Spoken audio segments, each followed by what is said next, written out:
kemarin di Jakarta saya dihubungi oleh staf mengatakan Pak SBY diharapkan nanti memberikan sambutan setelah insya Allah Mas AHY dinyatakan lulus dalam sidang terbuka yang alhamdulillah hari ini dilaksanakan. Saya bertanya, yang memberikan sambutan ada lagi enggak? Kalau hanya saya nanti orang bilang ini jeruk makan jeruk. Meskipun AHY ini mendapatkan kehormatan menyandang gelar doktor ini karena jerih payahnya. Tidak ada cawe-cawe saya.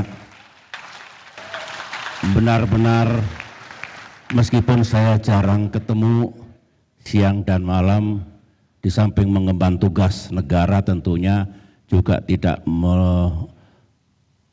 melalaikan kewajiban yang sedang dilaksanakan sesuai dengan program doktor di Universitas Kebanggaan kita ini.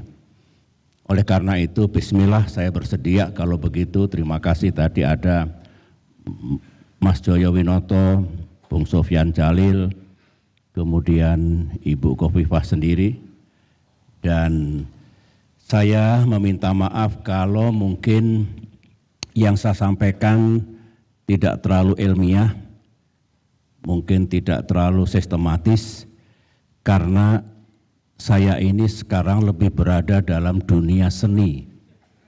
Download Tribun X sekarang, menghadirkan lokal menjadi Indonesia.